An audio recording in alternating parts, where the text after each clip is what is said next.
All right, everybody, welcome back to episode 2 of the Bourbon Showdown Podcast, where today we have the living legend, Mr. Greg Metze from Old Elk Bourbon on the program. It's an amazing conversation, and he is a wealth of knowledge when it comes to bourbon. It's going to be a great time, so you guys enjoy. Let's get the show started right now. This is the Bourbon Showdown Podcast.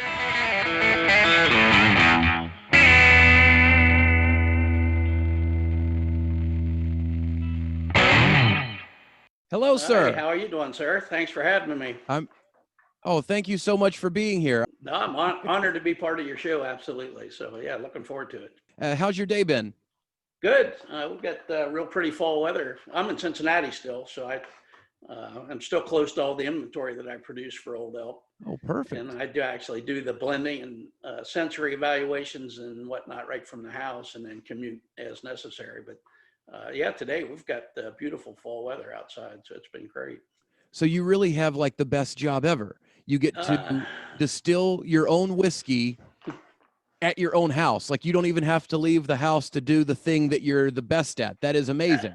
I should take a picture of my basement for you sometime. I've got mountains of samples down there. Oh my goodness. Crazy. That is absolutely awesome. So Cincinnati, you went to school in Cincinnati, didn't you? I did. I'm a homeboy. I grew up here in Cincinnati and went to University of Cincinnati, and that's where I got my chemical engineering degree. And that's actually how I got started in the business. It was literally really pure dumb luck. Back then, 1978 is when I got started, and back then companies actually came to campus to recruit. Joseph V. Seagram's and Sons was on campus recruiting for open positions that they had in Lawrenceburg, Indiana. And at that time, they were like the biggest company in the industry, weren't they? Yeah, they were number one by a long ways back in those days. That's awesome. And before that, like what got you into, like if you went to school for chemical engineering, you must have had an idea that this is what you wanted to do. Well, the fact of the matter is, I really didn't. As I said, I signed on with to do the interviews with Seagram's. I was familiar with the distillery. It's growing up in Cincinnati. I'd obviously been by it several times and was always intrigued by the aroma that came out of that facility. But beyond that, I really didn't know much about it or about the processes. And, so I interviewed, and I was lucky enough to have, gotten an offer. But day one, when I walked through the gate down in Lawrenceburg, I had no idea what I was getting into. The only thing I knew was that I was 23 years old and I was going to go work for a company that makes whiskey. And I thought, man, that's pretty damn cool. And fact of the matter is, that's 42 awesome. Years later, it's still pretty damn cool. So I've been very fortunate. It is that indeed. So it all just happened organically. That's like the best way it could possibly go. Yeah, it really did. It was literally an evolution. One of the things that I didn't know when I joined Seagram's was that I was going to get the best training in the world relative to ultimately becoming a master distiller. So that company, they made you go from ground floor up, right? Like when you joined, it didn't matter what your qualifications were. Everybody had to go through the same process. That's exactly right. So everybody, didn't matter what their degree was, how old they were, who they were. Everybody started at entry-level supervisory positions. And part of the training process was that you went and spent time in every department of the facility. That's awesome. Could you imagine that being in place today? Like how much better the work coming out would be if people had to go through and experience every part of the procedure before they were allowed to move forward? I just think it would create such a well-rounded employee. Absolutely. And unfortunately, with the way things have evolved, competing globally now, like we didn't really do that so much back in my early days, but companies just don't have the latitude or the time to do that anymore. And like you say, it's very unfortunate because, people just don't get the training like I was fortunate to have gotten. Most definitely. Well, there's something to be said for just having your hands in it and doing it and understanding every part of it. That you can't really replicate that with repetition of one task. Like doing it all speaks volumes. And the real key for becoming, an accomplished master distiller is going out and living it. I mean, you can have all the book smarts in the world, but you actually have to get out in the plant, get dirty, and live it day in, day out for a long period of time. And the times that you learn the most are when things aren't going so well. If you can't respond to something, if you've not done it, you're not going to know how to respond to it. It all becomes a wealth of information, and it all translates. And you were with them, you were with Seagram's 38 years of your career was with MGP, right? Well, that was an evolution also. I spent 38 years at that facility. For 24 years, I was under the Seagram umbrella.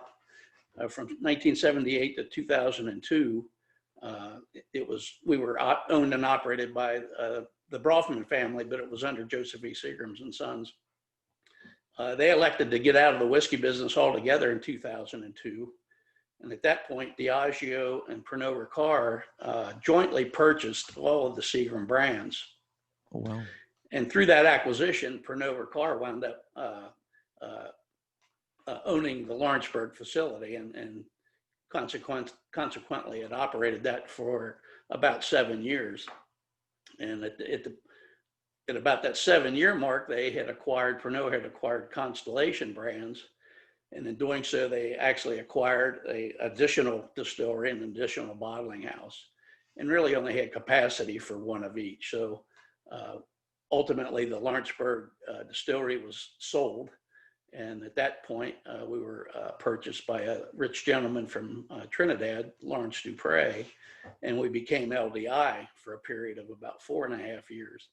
And that's really when we went from part-time contract distillers to 100% full-time contract distillers. And during that 4.5-year period is when we aggressively, solicited third-party contracts and really tried to boost our plant capacity by producing for other brands. Plus that while you're busy, like, it shows worth. Like, if you're bringing in as much work as you can, that shows during a possibly hectic time that you guys are producers and that you need to stick around. Yeah, it was actually a very rewarding 4.5 years. Obviously, it was extremely challenging. I mean, we basically started from scratch, and we still were able to maintain the contracts with Diageo and Pernod for the products that they acquired, but we still had a lot of plant capacity left over, and we really needed to fill that to stay afloat and be profitable. So we were very aggressive during that period of time. Lawrence had gotten into financial difficulty in Trinidad through the economic downturn, and the government wound up taking control and ultimately sold the plant again. Oh, wow. And that's when MGP took over in very early 2012. That is crazy. So at one point, there was not only there wasn't a corporate takeover, there was literally a government takeover of the company. Yes. So what were you doing for the company at the time of all of this uncertainty? Well, I had achieved Master Distiller title in 2002. So you were already doing it. And I maintained that till 2016 when I actually left the facility to join up with Old Elk full time. Wow. And why the move? Like, you had been there for so long. What led you to want to leave them for Old Elk? Well, I actually met Old Elk about 7 years ago. So I was about 35 years into my career. And really, when they approached me, they said they wanted me to craft and produce custom mash bills for them. And literally, that was my very first opportunity 35 years in to craft mash bills from the ground up and produce them, really on a custom basis. So that's really how the introduction occurred. And then as I got to know the company and the people that own it, Kurt and Nancy Richardson, it was obvious that it was all built on quality, integrity, craftsmanship, and tradition, quality. And, and the rest of the company was all young, smart, passionate people. I would say in the age range now, probably 24 to 44. I'm literally the old goat. in the company. And, the excitement for me was that I was going to get in on the ground floor of an upstart company that had all the values that were near and dear to my heart. So it was really an easy jump to go from one to the other. And be given a paintbrush on top of it. Like they gave you carte blanche to do what you wanted to do, and they were going to support you and back you. That's amazing. Yes, and the other interesting part was that it actually completely rounded out my career. So really, in the last 3 years since I've joined them, as our products have finally come to age and we've brought them to market, I've been heavily involved with marketing, sales, and distribution, and those are all pieces of the puzzle that I never had as a hands-on master distiller. So really, I become full circle as a result of Old Elk. That's awesome. I mean, you get to, like you said, go full circle, and now your hands are in the marketing and the. How many of these style of interviews would you say that you do? Oh, mercy. I mean, we launched our brand almost 3 years ago, probably almost to the date. And 3 years ago we were in 2 states. It was Colorado and California. And then as of December of 2019, we had acquired distribution in all 50 states. So I was on the road a lot with the sales group, arranging and getting distribution in all the states. And then this past February, why the virus, they hit obviously, and really put a halt to traveling. So what's really pretty cool is that this whole virtual platform, in my opinion, is going to be something really huge born of the virus. And since March, I've done, I couldn't even count them all, but we've done virtual tastings, I've done podcasts, I've done tastings with various groups, and I would say on average probably 3 to 4 a week. Wow. And it's really exciting. It's not quite as personable as being face to face, but it's pretty dang good for the amount of folks that you can reach, in a timely and in a probably a much cheaper platform. So I'm really encouraged by how it works. Especially with the bourbon has a built-in community anyway. Like I think one of the things that draws people to bourbon is the fact that you're one of many people that are enjoying it. You're not by yourself when you're sipping. So the virtual aspect of this year has only grown that, because now instead of getting together with your 3 friends, you can jump on and get together with 20 friends or get together with 100 people, depending on what you're doing. It's just grown that community larger. Yeah, exactly. And, we've at Old Elk have really taken advantage of the platform, and it's done a really good job for us. Oh, the team there is fantastic. Just working with everybody behind the scenes for the past little bit to get this put together. Everybody there is just on top of their game. Absolutely. So you're a very busy guy. You're doing this. You're doing everything else that you do for the company. What do you do for fun? What do you do when you're not doing what we're doing right now or sipping whiskey? Well, frankly, anything outside works for me. I love being outside. It can be as simple as raking leaves, or it could be cutting wood, cutting firewood. We love to ski, snow ski. We love lake life in the summer. So, if we have an opportunity to go to a lake and do some water skiing, that's great. But my wife is a master gardener, so we do quite a bit of gardening here around the house. So again, anything outside. When it turns cold this year, I hope to really get started on putting together a wood shop for the future. Oh, nice. I love working with my hands, and I love working with wood. So I'm gonna start dabbling in that arena very soon. Very cool. Yeah, we built a raised bed garden this year when we were confined to the homestead for months on end. One thing I had a problem with was squirrels. I wasn't expecting squirrels to be such a pain in the ass as they were. Yeah, they can wreck a lot of things quick. Oh man. But for every squirrel that thought he was getting ready to get like a tomato or a carrot, I've got a chocolate lab he made it his job to like guard the garden. Yeah. Every day he would just like march in front of the bed, like just on lookout. Yeah, no, it's interesting because I've got a chocolate lab and a standard poodle, and they every morning get up and stare at the bird feeder where the squirrels congregate and run the dickens out of them. So yeah, Yep. it's a good deterrent. How old's your chocolate lab? The lab's a pup. She's just one, and the standards just turned 5, I believe. Oh, wow. So completely just a pup, just all that energy that a chocolate lab has. Oh yeah, she's fun. Oh, So, we love both ours. of them. Both of them are great dogs. You may hear Rocky in a minute. He has a tendency to lose his mind if anybody comes to the door. So yeah. if you hear a grizzly bear barking, that's Rocky. Awesome. So what was your first offering when your first release with Old Elk once you came over? Well, the first project that they tasked me with when they came to Lawrenceburg, when I was still working at Lawrenceburg, was they wanted me to craft and produce a custom bourbon mash bill for them, and they gave me 2 words to work with. They said we want the product to be smooth and easy, and that was it. So literally, I got to start from scratch, and I was unrestricted from the standpoint of the cost of the mash bill.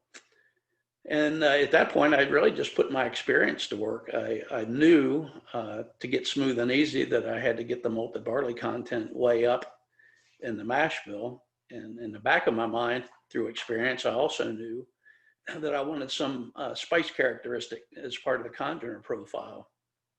All the other mash bills that I produced in my career down there always had some degree of rye in them.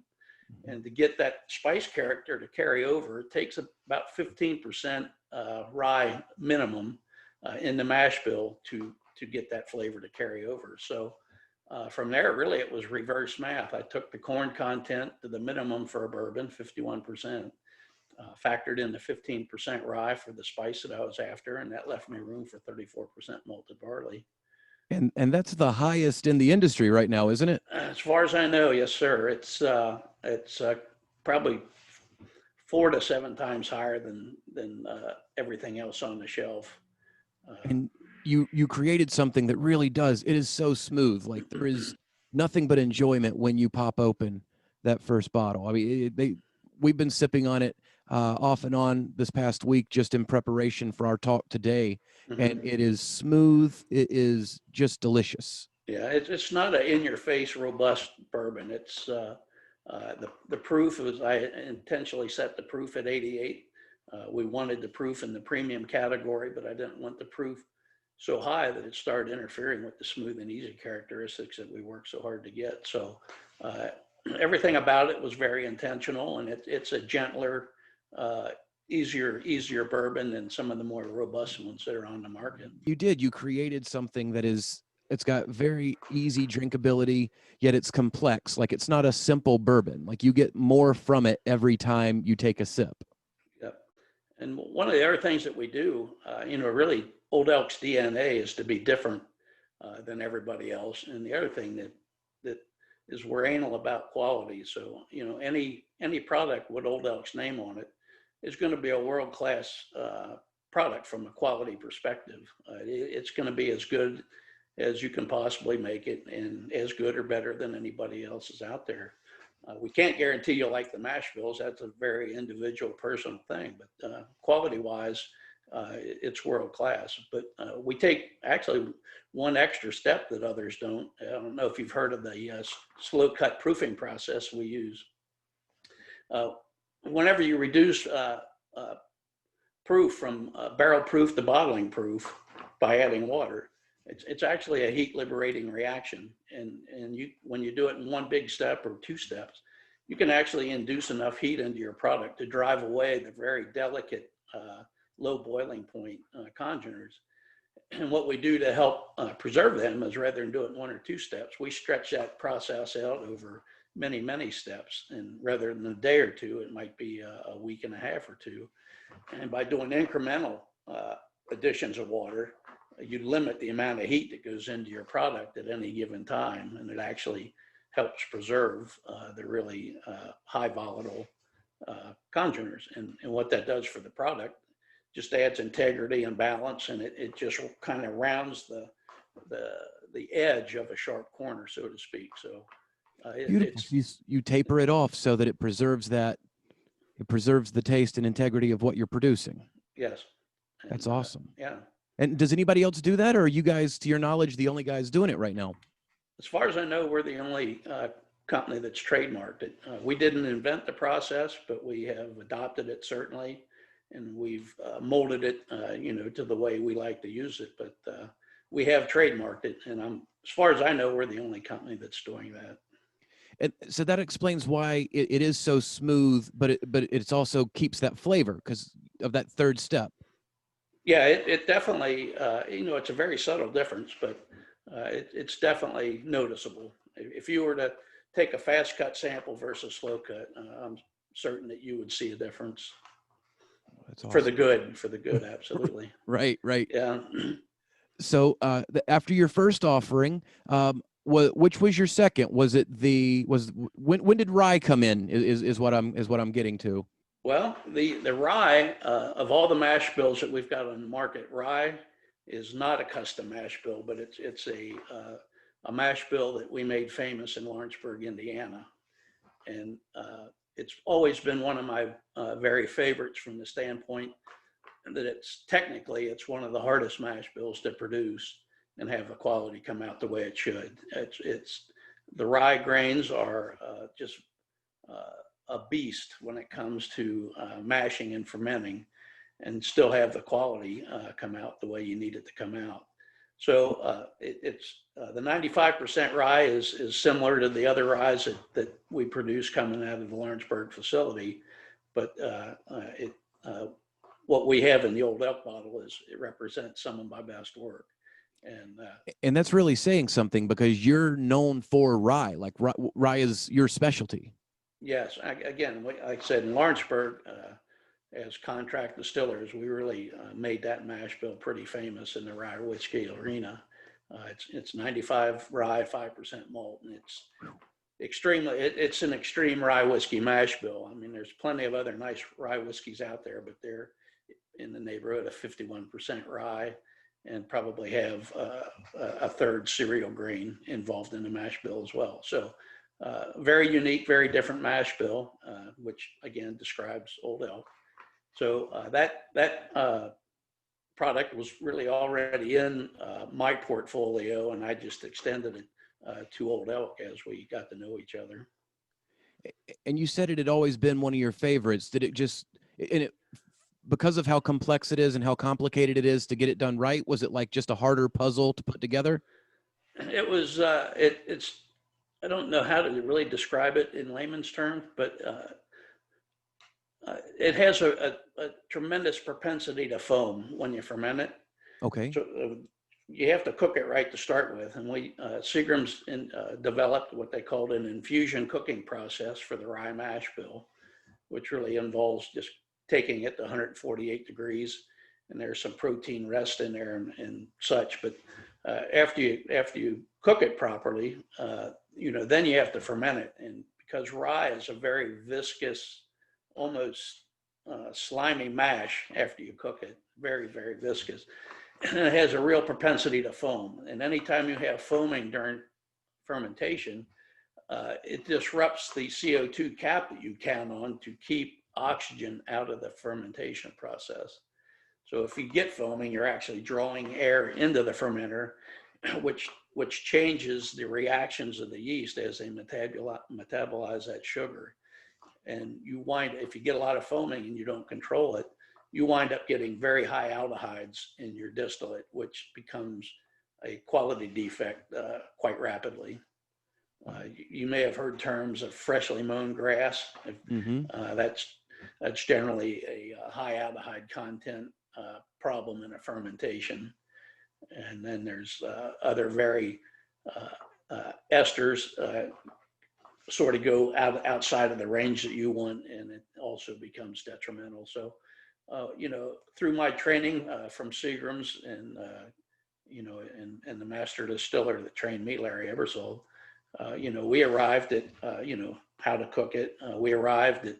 We developed through fermentation enzyme groups. We found enzymes that would break the viscosity of that product and all but eliminate the foam. And then distilling wise, you can't let those rye fermenters get old. So you have to distill them just as they're finishing up their fermentation cycle. If you let them get old, they're going to get sour, and that becomes another severe quality defect. So it's just a very, very difficult mash bill to produce from a technical aspect. Bourbon mashes are much more forgiving relative to age and with foaming, mainly because the corn content has germ or oils in it, and the oils have a tendency to knock that foam out. Wow, and this is what you've become known for. Like many people would say that you are one of the rye greats. Like throughout your career, you've been established as the rye guy. Yeah, we've produced a lot of really world-class quality rye whiskey down at that facility, and really I really took that knowledge and really carried that over to Old Elk's 95% wheat, 5% malt mash bill, which is part of what we're not going to taste that today. But in any case, that wheat actually has similar technical issues with cooking and fermenting, very similar to what you would find in rye. And I was able to apply all the techniques that we used on rye to that high wheat whiskey mash bill that we produce. The wheated bourbon that you produce is probably my favorite of the three of the ones that we've been drinking on. It is just a phenomenal pour and just such a smooth sipper. Yeah, we just brought that out this year. It's just turned, well, it's over 5 years old now, but when I sampled it at 4 years old, it wasn't quite ready because it's got the minimum corn in the mash bill, 51% corn. It doesn't have a real robust characters that the high corn content mash bills bring to the table. And because we're at the highest end almost of wheat content for a wheated bourbon, 45%, it's a less robust bourbon. And actually you'll get to see congeners that you normally wouldn't see in a high corn content mash bill because it would mask them. So I would say there's probably good reason why it might be your favorite, and it's because you're probably seeing things that maybe you haven't seen before in a bourbon. I completely agree. It brings something to the table that you can't quite put your finger on. And very luckily, we have you here today to kind of walk us through it and let us know what we're tasting. Absolutely. I would start, of the three that we're going to sample today, I would start with the wheated bourbon first. Yeah, you want to start with the wheated? Mm-hmm. And, I know you have asked me to sort of talk about what you're likely to see, and I'll just preclude that with the fact that, everybody's got a palate, and palates are like fingerprints. Everybody has one, but they're all different. So there's no right and wrong answer to what you think you see when you sample a whiskey distillate. So, what I'm going to say I see is maybe not what you're going to see. And that's fine. That's the way it should be. But I'm very glad you said that, because so many people get in their head that they're doing it the wrong way, and that there's only one right way to enjoy whiskey. I think it's what you just said. You can enjoy it however you choose to enjoy it. There's no wrong way to do it. That's an absolute truth. People say, well, you have to drink your whiskey neat, and you have to drink it, and it's not true. You drink it the way you like it. Me, frankly, if I'm generally having a bourbon after dinner, a lot of times I'll have it with some ice just to chill it a little bit. So again, it's all personal preference, and I think some of these reviewers have a tendency to intimidate the consumer, and there's really no right and wrong answer. It's you have to decide what you like and how you like it. At the end of the day, it's your dollar. If you're going to put it into the bourbon, do it the way you want to do it. But relative to some of the century notes that I see in this product, and and even some of the ones that we, advertise in our century panel is probably 6 people deep throughout the company. Kate Douglas, our head distiller out in Fort Collins, is a big part of it. Coral and Leo, who are the distillers out there under her, are part of that panel. So, when we talk about products, when they come to market, everybody has input on century notes, and what we advertise or we expect maybe people might see is toffee or butterscotch notes. You might see some maybe a slight bit of clove spice note in there, possibly. I would say you'll get all the barrel notes like vanilla, caramel. You might see some floral notes in there, possibly. But again, it's what I see is going to be different than what you see, and what you see is going to be different than one of your buddies that you're doing century with. So again, it just boils down to whether it's enjoyable for you. I hear that. So when you're swirling it, when you're going through the sensory, you've been doing this for so long. Is there any particular method that you have adopted yourself? Like, is there any little ritual that you go through when you're trying one for not the first time, but at the start of a day? Well, frankly, most of my training, or really literally all of my training, when I do century, is really all about looking for quality defects. And every day we had we went to the century table or in the quality lab and looked at the products that we made the day prior and evaluated them from really a quality perspective to make sure that they were worthy of going into a barrel. So, when I do century, because of my training, I'm mainly looking for off notes, something that may be musty or moldy that would be attributed to, poor grain quality, high aldehydes like we talked about a little bit ago, which would be fermentation issues. I know a lot of times I'll see dill in some reviews, and frankly speaking, dill was always considered a quality defect throughout my training, and that was generally attributed to distilling old fermenters that had gotten sour. So if somebody says dill, that's not a good thing. Well, not based on my training. I'm not,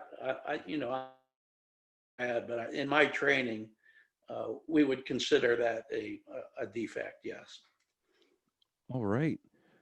So we've swirled, we've gone through our sensory, and then now is it time for a taste? Oh yeah.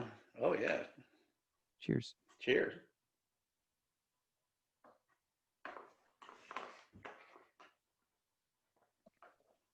Delicious. It's just so good. It's creamy. It's very nice. Very creamy.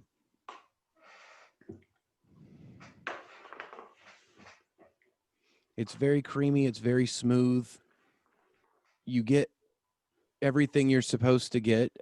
Everybody says vanilla and caramel. I feel like I get a little bit of the toffee you were mentioning. Mm-hmm.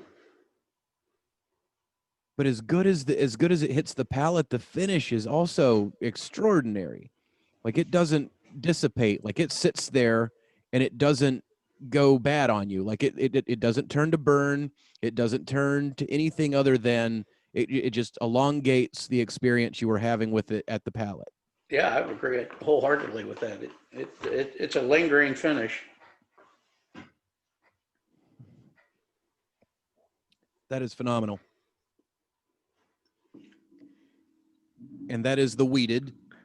Yeah. So the next one, I think, in the order of congener profile, we probably should go to the Old Elk flagship bourbon. Okay. So the wheated bourbon that we just tasted is offered at 92 proof. 92? Yes. And then the Old Elk high malt mash bill is offered at 88 proof.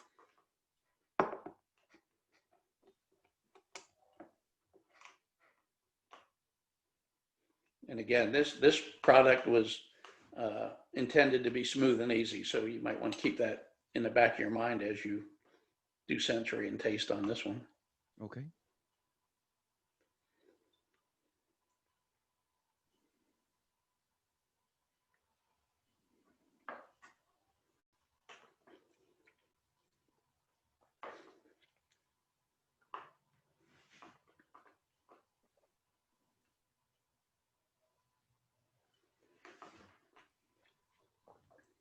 I like that we did the wheated first. You can definitely taste the difference between just that it's that malted barley. You can tell the difference between the wheat and the barley. Absolutely. And definitely I get the spice. The spice of that rye comes in right at the end. Now, in this particular mash bill, again, this for me, I get notes of maple, and I get maybe some notes of amaretto or almond in there.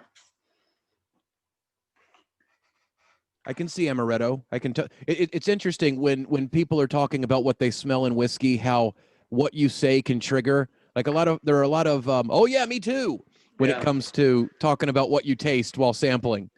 No, that there's a lot of truth to that as well. I've always wanted. Do you ever mess with people? Do you ever? And then you'll see here. There's like a hint of. It's Listerine. Let's be clear. It's just a hint of Listerine that you're going to get right there at the middle. No, I never do. Seriously, I never do that because I would never want anybody to do that to me. Of course not. Of course not. I'm just joking. No, I know, but there are people that do that. And I'll be frank with you. When I read some of the reviews and they list 10 or 15 different descriptors, I am not that good. I could never name 15 descriptors out of that product, but it's your product. Like you are a master of the craft. I definitely think people are reaching sometimes when they go, and then I feel like if you've got to go, you're reaching a little bit in your descriptor. Yeah, but again, when I look at it, again, my training is more based at looking at quality issues rather than actual descriptor issues, or right, not issues, but descriptors. Well, it's such an interesting way to approach it because we're looking for what we see and what we smell and what we taste, and you're so evolved in the process that you're able to immediately recognize that, but then also recognize the part of it that shouldn't be there. Like I would never. It would take me forever to be able to pull a moldy grain showing up in the sip. Yeah, and that comes from really literally years of being at the tasting table every day with a tasting panel, because and the reason companies have groups of tasting panels is because some folks see things that others don't. Must and mold is actually one of the harder ones to pick up for a lot of folks. We used to evaluate a lot of gin when I made Seagram gin and Melcher's gin and Heaven Hill gin, but we would get at times, if the vodka we used or the NGS that we used had some heads in it, that would carry over to the gin, and we had some cows on our panel in Lawrenceburg that could nail that every time, and I had a lot of difficulty seeing heads in gin. But so it's always important to have a group on your panel, because people have strong points and weak points, and it's always good to round all that out. Most definitely. I mean, like every little bit helps, right? If you yeah. don't, if you're a pro in this, might not be in that. It's never a bad thing to have another set of eyes or another set of nostrils, if you will. Yep, very true. And now, you want to move to the rye? Yeah, sure. Now this one, I have not had this one. I have not played with it. You being the master of rye, I wanted to have this for the first time with you on the phone or you on the video. Okay, well, fingers crossed. Bear with me here as I open her up. I love that pop. I love the pop of the top. uh, just from working with you guys on this, and you sent me some bottles and you were awesome to do so. It just felt like a kid in a candy shop when they came. Is that your everyday? Do you just feel like a kid in a candy shop every time you go to work? I'm very fortunate. I will tell you. I should send you pictures of some of my 9 o'clock in the morning sessions when I've got about 32 barrel samples lined up to evaluate. Oh, please do. That sounds absolutely I'll, phenomenal. I'll get your email address and I'll send you some. Oh my goodness, that just sounds like the best way to start the day. And one of my favorite parts about doing this and talking to so many people that are very good at what they do with bourbon is nobody has, it's such an organic way of life, and everybody has just progressed to where they are and gotten good at what they do by loving what they do. And it's so refreshing, because so many times people put something in front of them that like they think they want but they don't want, and they want it just because they're told they should. Yeah. I've not seen that anywhere in the bourbon landscape so far. Yeah. Everybody's just been, I found something that I loved and I pursued it. Yeah. I'll tell you, you know, what I've found throughout my whole career is that as much as, you know, we're competitors as companies, at the end of the day, we're really all family. And I think everybody has the attitude that there's room for all of us. So it's, you know, it is competitive, obviously, but not to the point where people are cutting throats over it. It's a very unique business in the fact that people feel like there's room for everybody. And that's the way it should be. Yeah. I've been doing stand-up comedy for years, and the best compliment you can get is not when you crack the crowd, but when you pop the boys in the back. Yeah. Like, yeah. we all watch each other, and everybody's in the back of the room, and the best feeling is when the crowd laughing is you doing your job the right way. Mm-hmm. And I assume it's the same with bourbon. If you can make somebody that does this for a living go, wow, that's Exactly. good. Yeah. Absolutely. You're doing it right. Yeah. All right. You ready for the rye? I am ready for the rye. I've got her poured. I am doing a little swirl. And this product's offered at 100 proof, so it's gonna be a little stiffer. A good one to end with. Mm-hmm.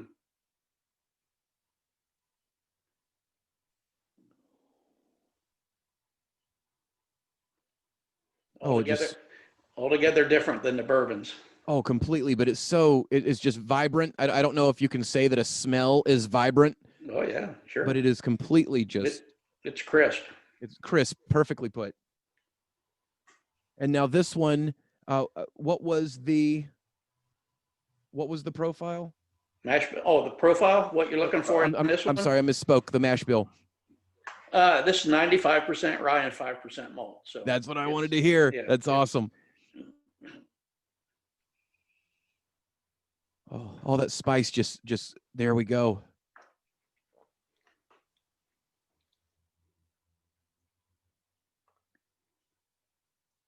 Yeah, that's the signature. That's the signature note in the rye. In this rye is, for me, it's clove spice. Oh, it's just phenomenal. Oh, there's definitely clove spice in there. Oh my. Okay, the wheated was my favorite at the beginning of this. By far. I like the flagship so much that I already had a little bit with me when you guys sent me some to sample. So I go through it pretty often. The wheated has just been up on a pedestal for me for probably the last week and a half. This rye just completely took the title just now. Good deal. It's phenomenal. It just is. It's absolutely phenomenal. No, the question that I get faced with, which is always the hardest one, is which one's my favorite, and I have to tell them. I have to tell them it depends on what day of the week it is. There you go. There you go. They're all your children. You can't say one over the other. And they're all favorites because they're all entirely different categories. So you really can't compare one to the other. They're individual categories. It's such an impressive thing to be able to do that. Like, we just sampled 3 different bottles, and each of them had their own unique personality. Yes. If you don't mind, I'm going to go back for a little more of the rye. Yeah, sure.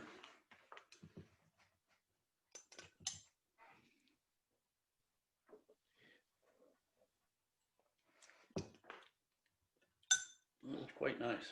It's very nice.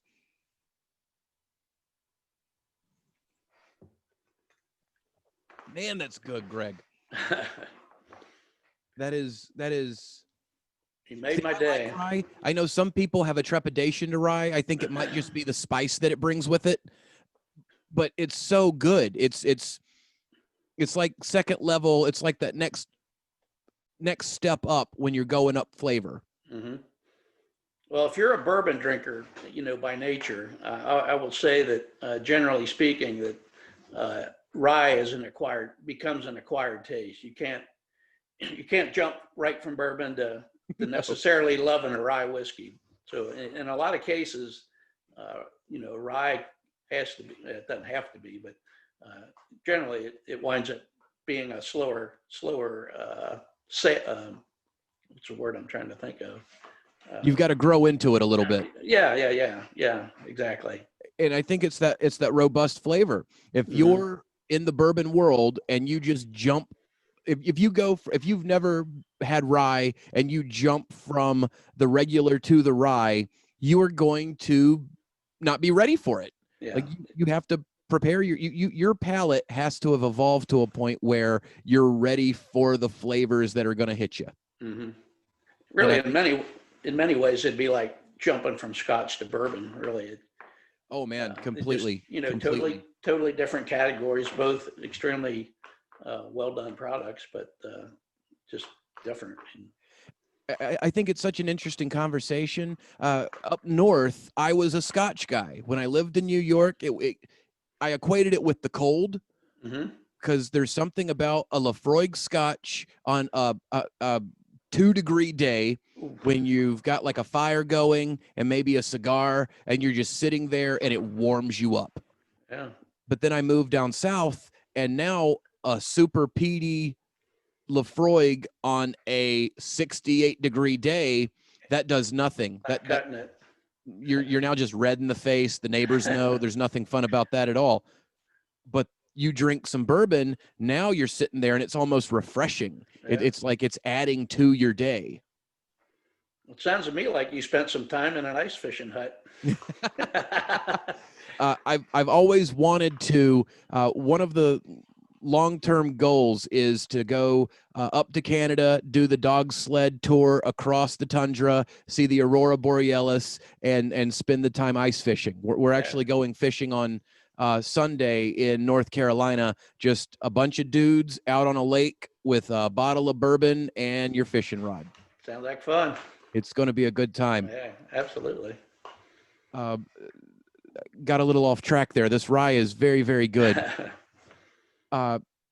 So one thing I wanted to ask you, because there's a lot of people that they write me and they want to know, when I'm at the liquor store, it's easy to get confused. A lot of people know the one thing, maybe especially if you're a beginner drinker of bourbon, you know the thing that you liked initially, you'll stick to that probably for months until you're ready to venture out to the next thing.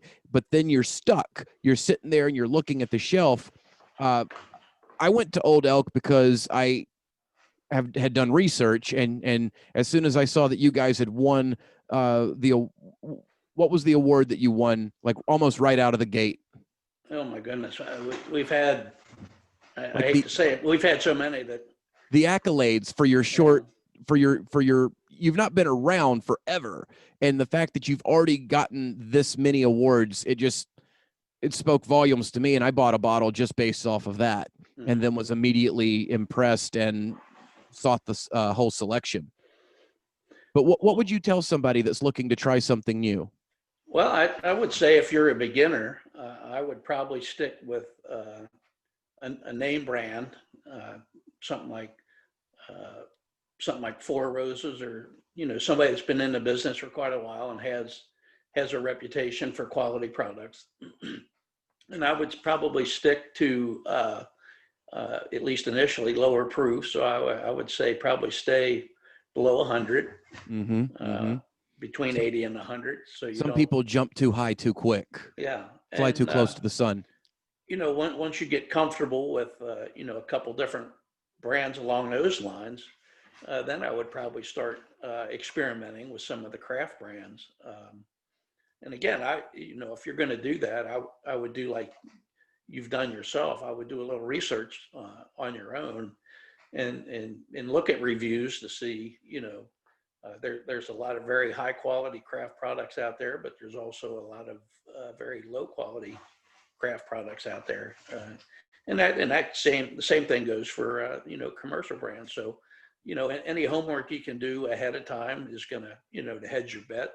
It's certainly worthwhile, but, it's going from beginner to expert is a migration, and it takes a lot of time. Don't get impatient. More than anything, just enjoy it. Enjoy the route. I think those last two things are 1,000% true. Be patient and enjoy the route. If you didn't like it immediately, give it a couple days, give it a week. There are bottles that I didn't care for when I first opened up, when I was starting anyway, and then you let them breathe for a little bit, and the next thing you know, it's delicious. Absolutely, yeah. They do change, and even with the same bottle, if you do it neat, if you do it with a little ice, or you do it with a few drops of water, the profile is going to change slightly, and you need to experiment to see what fits you. What would you say the shelf life is once the bottle's been opened? I've had a lot of people tell me different things, and I figure if I can listen to anybody, I can listen to you when it comes to once it's opened, how long do you have? Well, if you keep it out of the sun, you can get probably a couple of years out of it. Really? But it will oxidize over time. But more than anything, you want to keep it away from sunlight if you can. It's a gremlin. It's the gremlin of the alcohol world. Yeah, and keep it in a cool climate if you can. I mean, obviously, if it's hot all the time where you're storing it, it's going to deteriorate the shelf life faster, and it's probably going to evaporate your product faster. So, it's a lot like wine. You just take care of it, and it'll take care of you. Very good. And I know, obviously, Old Elk is on your shelf. Oh, yeah. What is your go-to if you're not drinking Old Elk? What do you reach for? Like, what's one of your go-tos right now? Well, a go-to for me would be something in the Four Roses lineup, and a big reason for that is Four Roses was a sister plant to our Lawrenceburg plant while we were under the Seagram umbrella. So I know that they use all the same tried and true methods relative to mashing and fermenting and distilling, and also we're using the same yeast that we were using, and they actually used 3 or 4 additional yeast that we weren't using, but they were all part of the Seagram yeast library. And so from that aspect, I can't really speak for them now since they've changed ownership, but when they were under the Seagram umbrella, they grew up with the same extreme quality standards that I grew up on and maintain. So at the very least, you'll know that you're going to get a very, really, really high quality product. And then you have to determine, which of their products fits you. I love that. That goes back to what we were talking about a minute ago, where it was all under the umbrella, and you shared information so that their product could be better back when it was with that company. That's awesome. Yeah. You've seen so much over your time. I wanted to ask you, every industry has its wackiness. Every industry has its weird moments. Whether it be a fan interaction, whether it be something you experienced along the journey, what is one of the oddest or weirdest moments that you've had, either interacting with the bourbon loving public or just while building? Well, I probably one that comes to mind first was probably 2 years ago. I was in an event in Philadelphia, I believe, and toward the end of the night, of course, some of those events, the patrons have overdone it at times, and so it was late at night, and we had one of the patrons came to the booth and just started telling me all about the Lawrenceburg warehouses, and everything I was saying was wrong, and it was like, wow, man. So I entertained it, but he was, I don't know where he thought he was getting his knowledge from, but to try to tell somebody politely that they're way off base and they're completely wrong is a challenge. And, that went on probably for 15, 20 minutes. So It's amazing the patience you have to have. It's you, of all people, are not wrong. And this guy's sitting there trying to tell you, and it's the same. I think in every avenue of business, there's going to be that one person out there that says, no, I read somewhere. They didn't read it anywhere. I read somewhere that's not right. How did you handle it? Oh, very politely. I mean, as politely as he could take it. I mean, he finally left mad, but I was, I wasn't confrontational at all, but I tried to explain to him, what was correct and what wasn't correct. But it was, I don't know. I don't want to say it was an awkward moment, but it was an off moment. It was right. It wasn't easy, that's for sure. But it's like, wow, where'd that guy come from?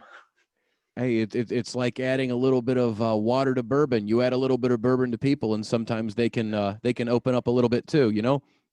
So by nature, I'm a very humble person, and I don't go out of my way to be arrogant or brag or anything like that. And it's just like I was trying to be nice and explain to him, how it's really done down there, and he wasn't having it. Oh. That's awesome. And you seem like such a genuinely nice person. I can picture you just like being as polite as a person can possibly be while still absolutely telling him, that's not the way. Yeah. It was cute, I guess. Well, I like to ask, and you specifically, I know a lot of people would put you in this category, but I want to ask you, who would you put on your Mount Rushmore of distillers? I would. I'd have to say Larry Ebersold, and I'll tell you why. He's not.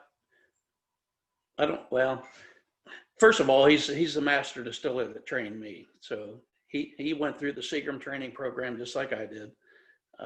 He knows and has used all the tried and true methods. He is a very smart man, and he's been in the trenches and he's lived it, and he's done behind the scenes for a large degree. He's done a tremendous amount of work with the craft distilleries through his consulting. He's consulted on, I don't know how many, but for 10 years or better, he's been consulting on craft distilleries all over the country and teaching them the Seagram ways of how to produce world-class whiskeys. So, I don't know how well known his name is out there in the master distiller arena, but I can tell you that he's a very smart, very experienced man.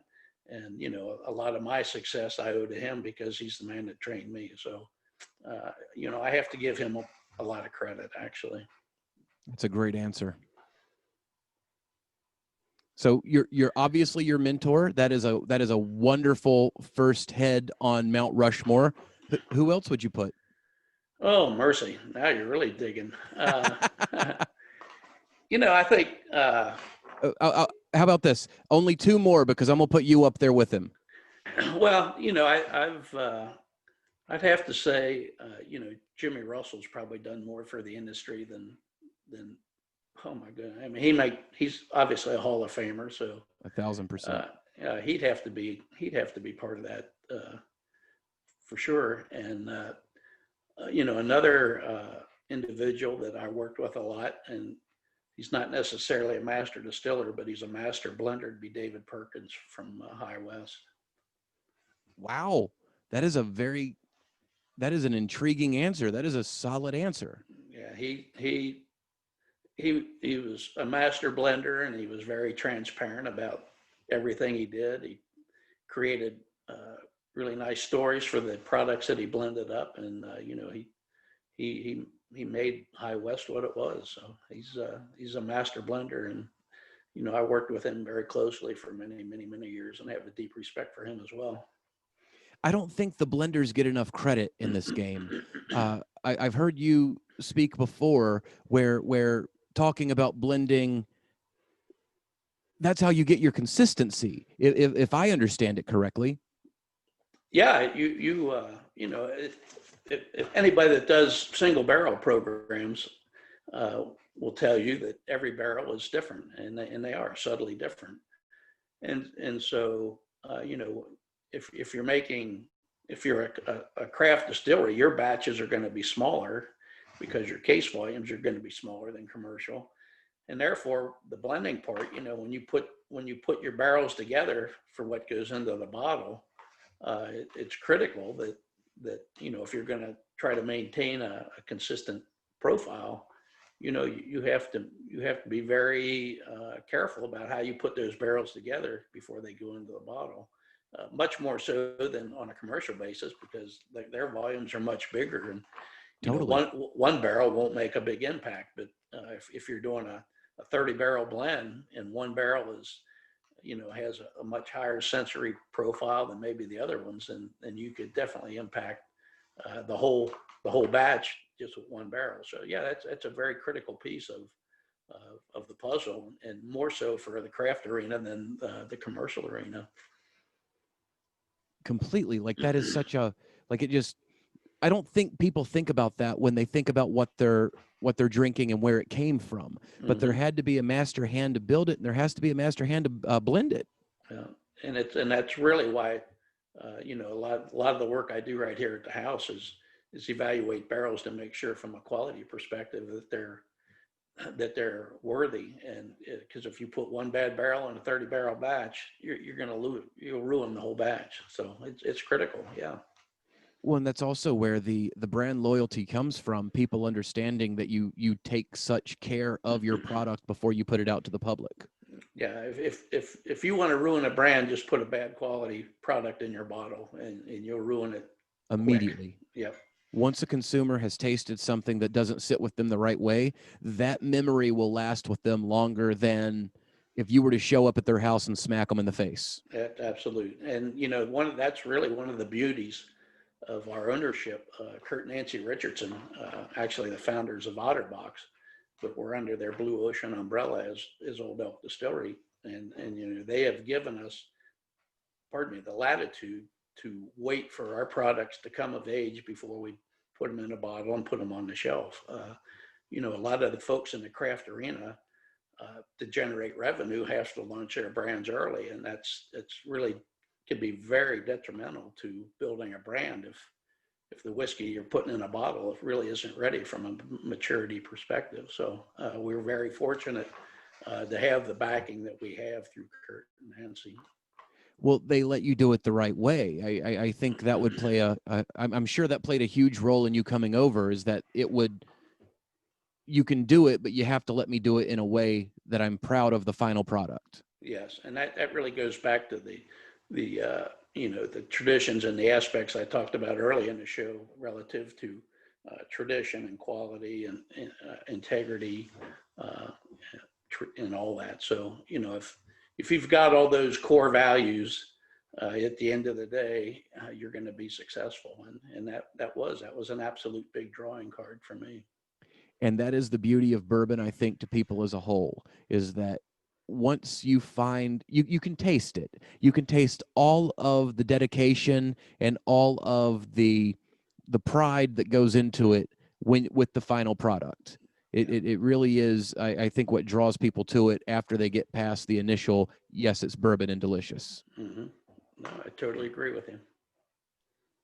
Well, Greg, you have given me so much time today. I genuinely appreciate it. I just talking to you today has been a highlight for me of this entire experience.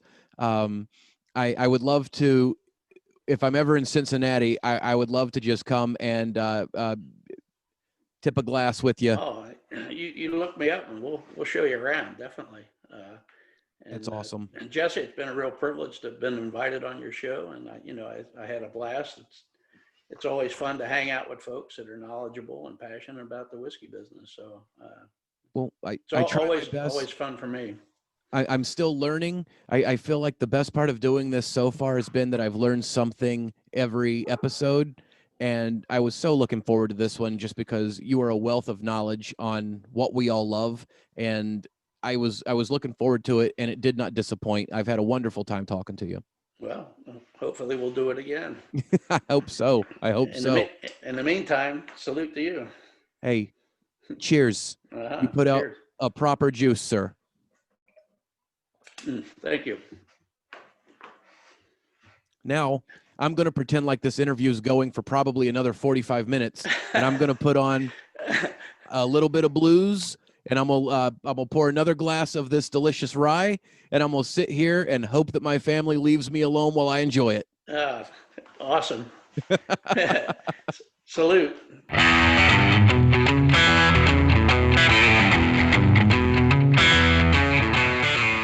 All right, everybody. So there you have it, the second episode of the Bourbon Showdown Podcast. We want to thank everybody for tuning in today and listening.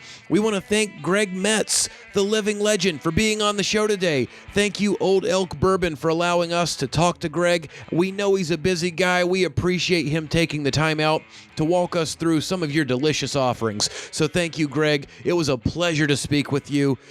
Please come back. I would love to pick your brain some more about bourbon in the future. We also want to thank Will Jones for providing the music that you've heard in the background of today's episode. He's an amazing guitarist. If you ever get a chance to see him live, please do so.